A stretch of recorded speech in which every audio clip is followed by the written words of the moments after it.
우리 크리스마스 이야기 다 안다고 생각하잖아요. 근데 만약에 우리가 아는 그 버전이 사실은 목표를 완전히 빗나간 거라면 어떨까요? 한 14km쯤 말이죠. 자, 그럼 이 이야기가 진짜 어디서 시작되는지 한번 따라가 보시죠. 아마 여러분이 생각하는 그곳이 아닐 거예요. 보통 크리스마스 하면 떠오르는 장면, 뭐죠? 그렇죠. 목자들이 찬송하고 동방박사가 선물을 바치는, 뭐랄까 좀 평화롭고 깊은 장면이잖아요. 근데 마태복음은요, 시작부터 분위기가 완전 달라요. 한 남자의 깊은 고뇌, 그러니까 약혼녀에게 배신당했다고 믿는 요셉의 이야기로 시작하거든요. 정말 최악의 위기잖아요. 바로 그 순간 꿈에 찬사가 나타나서 딱 한마디를 해요. 애 이름을 이렇게 지어라. 이 모든 이야기의 진짜 시작은요, 사실 마구간도 별도 아니에요. 바로 이 꿈속의 명령 하나에서 시작되는 겁니다. 근데 이 이름이 그냥 이름이 아니었어요. 이건 뭐랄까? 이름 안에 그 아이의 평생의 미션, 사명이 다 담겨 있는 일종의 사명 선언문 같은 거였죠. 자, 보세요. 천사가 그의 이름을 예수라 하라고 명령하죠. 이건 그냥 이 이름 어때?가 아니에요. 명령이었어요. 근데 이 예수라는 이름 사실 히브리어 여호수아에서 왔거든요. 뜻이 뭐냐면 여호와는 구원이시다예요. 그러니까 그 다음 구절이 바로 따라오죠. 그가 자기 백성을 그들의 죄에서 구원할 것이다. 이름 자체가 곧 미션인 거죠. 정말 놀랍지 않나요? 그러니까 이게 진짜 중요한 포인트예요. 성경에서 이름이라는 건 그냥 부르는 게 아니라 그 사람의 정체성, 미션, 평생의 방향 그 자체를 의미하는 거거든요. 하나님이 아들 이름을 예수라고 하신 건 단지 얘는 누구다가 아니라 얘가 앞으로 무슨 일을 할 것이다를 세상에 선포하신 거예요.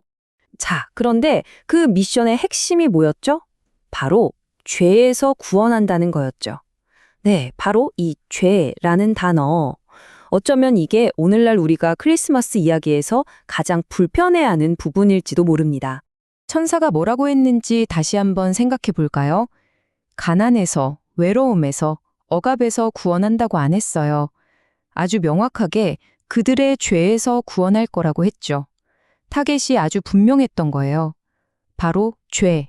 요즘 우리는 죄라는 말 대신에 트라우마, 약점, 결핍 이런 말을 더 편하게 쓰죠. 좀 더 부드럽게 들리니까요. 그런데 한번 생각해 보세요. 의사가 암을 그냥 몸에 난 작은 혹이라고 부르면 어떨까요? 진단이 흐릿해지면 처방의 강력함도 의미가 없어지는 거예요. 원문은 바로 그 점을 지적하고 있습니다. 아우구스티누스가 이걸 정말 멋지게 정리했어요. 만약 죄가 문제가 아니었다면 성육신은 필요 없었을 것이다. 와, 생각해보면 정말 그렇죠? 신이 굳이 인간이 될 이유가 없었다는 거예요. 이게 뭘 의미하냐면 크리스마스는 착한 사람들한테 주는 상이 아니라는 겁니다. 오히려 스스로를 구원할 힘이 없는 우리를 위한 일종의 긴급 구조작전이었다는 거죠. 결국 이 관점은 우리가 아는 그 빠듯한 성탄절의 그림을 완전히 뒤집어 버립니다. 크리스마스는 그냥 훌륭한 아기가 태어났네 하고 축하하는 날이 아니라는 거예요. 오히려 와, 우리 문제가 너무 심각해서 신이 직접 해결하러 오셨구나 라는 선언인 거죠. 그러니까 아기 예수를 볼 때 우리는 그 어깨에 이미 십자가가 지워져 있다는 걸 봐야 한다는 뜻입니다. 자, 그럼 세상은 이 미션을 얼마나 제대로 이해했을까요? 신학자 월터 브루그만의 아주 강력한 비유를 한번 들어보시죠. 바로 14km 빗나갔다는 말입니다. 이게 무슨 뜻일까요? 그냥 조금 실수했네? 이 정도가 아니에요. 이건 관역을 완전히 빗나가서 아예 다른 데를 쐈다는 의미입니다.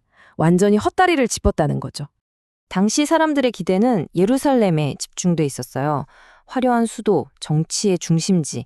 거기서 다윗 왕처럼 로마를 무찌를 강력한 정치적, 군사적 메시아가 나올 거라고 기대했죠. 그런데 하나님의 현실은 뭐였죠? 아무도 주목하지 않던 작은 마을 베들레헴이었어요. 거기서 온 분은 왕이 아니라 죄로부터 구원할 겸손한 종이었죠. 예루살렘에서 베들레헴까지의 거리, 그게 바로 약 14km입니다. 이게 그냥 물리적인 거리가 아니에요. 사람들이 원했던 것과 하나님이 진짜 주려고 하셨던 것 사이의 어마어마한 간극, 그 영적인 거리를 상징하는 거죠. 이제 이 이야기의 클라이맥스로 가보겠습니다. 다시 그 이름, 예수로 돌아가는데요. 정말 놀라운 반전이 숨어 있습니다. 이게 진짜 의외인데요. 1세기 당시에 예수라는 이름은요, 정말 흔한 이름이었대요. 요즘으로 치면 뭐 조슈아나 민준이 그 정도로 평범한 이름이었다는 거죠. 그런데 하나님은 바로 그 흔해 빠진 이름을 집어서 온 인류의 구원을 위한 유일무이한 가장 강력한 이름으로 만들어버리신 겁니다. 사도행전의 이 구절이 그 의미를 압축해서 보여주죠. 이 이름 외에는 구원을 받을 만한 다른 이름을 우리에게 주신 일이 없다. 그러니까 크리스마스에는 동전의 양면처럼 두 가지 모습이 다 있는 거예요. 한편으로는 구원과 은혜의 약속이라는 엄청난 위로와 따뜻함이 있죠. 하지만 다른 한편으로는 너에게는 구조가 필요해 라는 우리의 현실을 날카롭게 드러내는 좀 불편한 진실도 담고 있는 겁니다. 자, 이 모든 이야기를 듣고 나니 마지막으로 이런 질문을 던지게 됩니다. 오늘날 우리가 보내는 크리스마스는 과연 몇 킬로미터나 빗나가 있을까요? 혹시 우리도 진짜 이야기가 있는 베들레헴은 잊어버리고 화려한 선물과 파티라는 예루살렘만 바라보고 있는 건 아닐까요?